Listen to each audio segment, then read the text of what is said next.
All right, we're going to take a look at the Weston game. These clips, about 23 clips on the Weston game. So we'll get started. So it's um, kind of a deeper analysis here with us showing in the diamond, and it's actually decent defensive shape. You see our back four, 1, 2, 3, 4, and then along with it we have our 6, 8, and then we see our 10. It should be shifted over a little bit more with our 8 on the back side. You can see us actually doing a decent job. Our 9 comes back to help, and there is an outlet there. We just kind of lose the ball there. You can see here we have to reorganize ourselves as quickly as possible. And since it's when we are shifting, we're just not tight enough. We can see that this player is responsible for this one for this one here, but their outlet is through their winger, and our outside back is just not tight enough, and you can see how it hurts us. So we're late. He makes a nice move. We're a little bit out of shape now, and we're lucky that he had a heavy first touch there that didn't allow for anything to be more dangerous. So as we shift, we've got to make sure that on that shift, we find our assignments and find them quickly.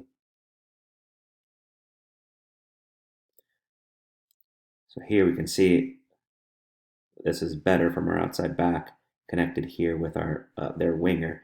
Just got to make sure that if our outside back connects or is tight as he should be, that our center backs are sliding a little bit to protect, and our 6 is kind of dropping in a little bit deeper. So you can see how it's better, and there's the press, and then or the pressure leads to a turnover, them going hitting it out of bounds.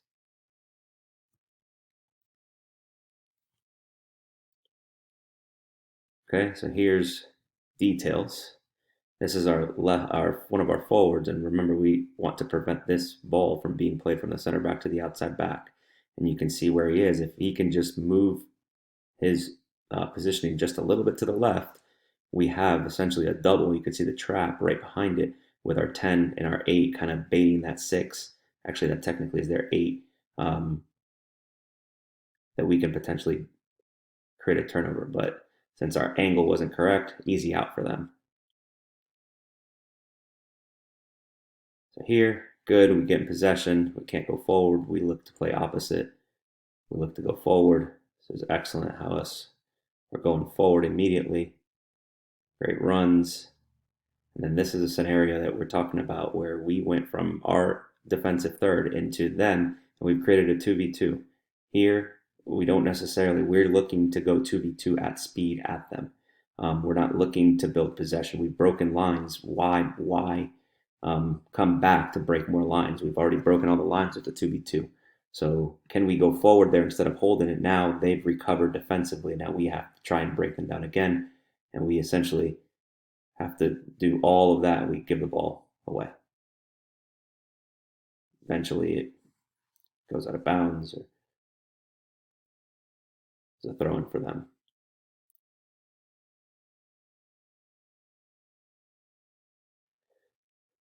Okay, so here you can see kind of the body shape of the player, that it's going to be a long ball. So here's where we have to do a little bit better job. And I know that there's a little bit of pressure here, but what can hurt us here is a long ball. So we drop off just a little bit to judge this a little bit better. And we can see it. We barely catch it. We misjudge. We misjudge another one, and it lands right to the 9. And it's a corner that is unnecessary because we can't judge body shape from 40 yards away. Okay, so in this area, in the box, we've got to make sure that we're man to man. We find these players, and this is a free zone that he's in. So whether that's this 8 right here that's tracking back in his man, or communication between the center backs that kind of get a little bit tighter to him, we've got to identify within the box. And remember, we say in the box, right? Space doesn't score on us, people do. So we've got to make sure we know where all of the people are so that they can't score on us, or ideally make it harder for them to score on us. So we've got to be doing a better job of communicating this through and identifying a danger area, which is him. He finds it, and he technically possibly could have taken a touch and hurt us significantly. Okay, here we get a little bit fortunate, but you can see one player breaks 3. Here's a situation where all 4 of their back 4 are all going backwards, okay? And we've got 2 strikers here okay? And then our 10, and this is technically our 6, he just broke all the lines by himself. So here we can see I understand that we're trying to play this ball, but it's not a bad idea to keep on dribbling with the ball and commit a defender to come at you. Now he commits the defender. Now we can slip. The gap is potentially bigger behind. So the idea is good. We can just execute it a lot better. The quality of getting in that position was very good. Okay, same situation here. Can we keep driving? It's a 2v2.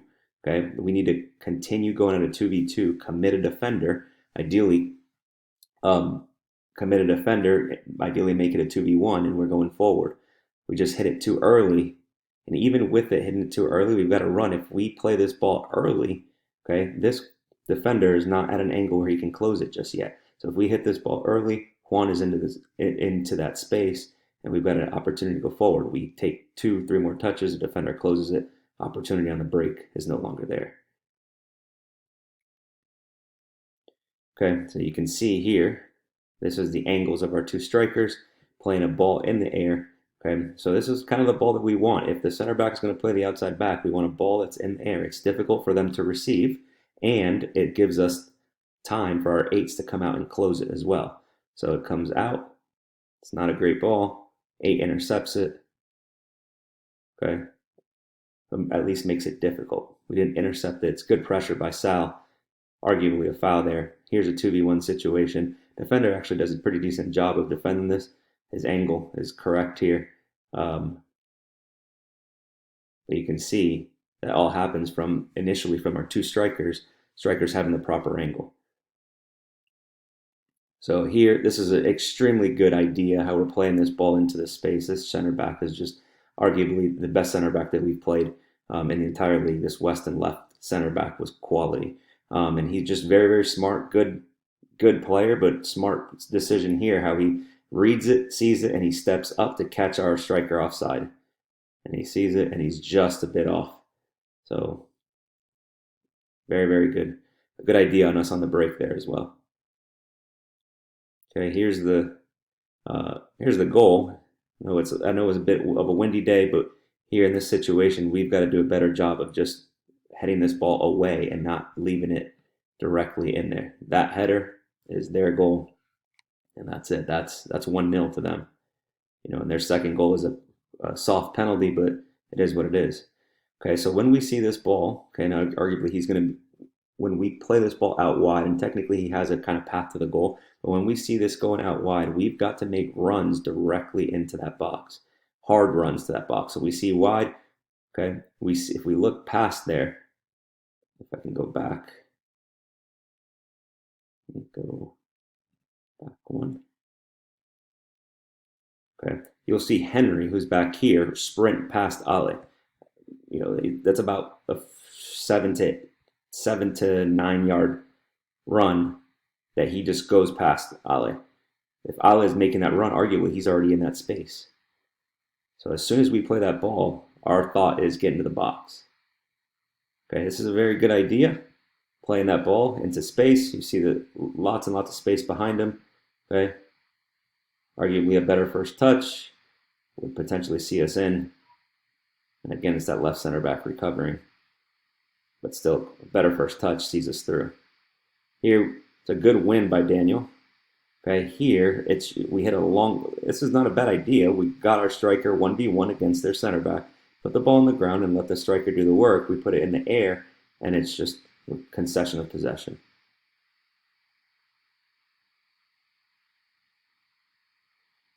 Okay, here's where our center mid, this is our 8, backside 8. Got to be tucked in here, especially when we have that big gap in there. So if we can come inside, we can cover a lot of that space instead of giving them a free. And what a brilliant save by Nate there.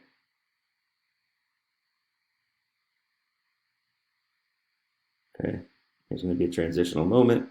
We go forward. Okay, this moment here, again, ball's on the flank. Our run should be aggressive into that box near post. And you can see why right there. That ball was perfectly placed. Center back was decently positioned as well. So here you can see our 8's too tight. We've condensed our own space. So here Johnny, we play the ball into Ali, if I'm not mistaken, about a bit late. By playing him late, we create a turnover here. So here, once we are condensed and there's nothing there, and this 9 is potentially trapping us, here is where we would hit the ball long into our strikers and let our strikers ideally hold the ball up. Okay, there we put Alejandro under a lot of pressure and it turns into a turnover. Okay, this is a very good idea. It's very simple, it's direct, but they give you the time and space, and they're giving us a lot of space behind, and we have pacey strikers, so why not play that ball? It's dangerous. Just a good little recovery by that center back there. Same idea. Here, we're off to the races. It's technically a 2v2 with them recovering with 3. Okay, so this is something that we train a lot of. A better ball on the ground and better first touch gives us an opportunity at a transition moment, a quick counter. Okay, same situation. Can we get these early aggressive runs into the box? We can see that ball player beating his player down the flank. We need these runs directly into the box, aggressive, okay, because we can see he's going to win. And the ball wasn't perfect, but we need those runs to be aggressive in there. Okay, this is excellent by Andrew. He turns him, goes, and he kind of commits the defender a little bit. Defender did a decent job body positioning as well, but we commit him, and that allows Jeremy to slip in. And Jeremy plays that ball across. Ideally, if it's on the ground, if we can play it behind these two the center back in here, we've got a striker on that back side. You hear me all the time say, put the ball on the ground. And that's a bouncing ball, which is way more difficult to control.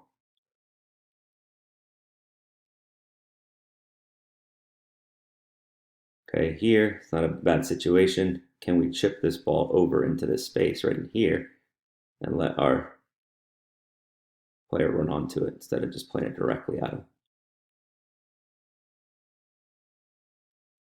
And here, a good transitional moment going forward. It's a decent ball. Center back recovers.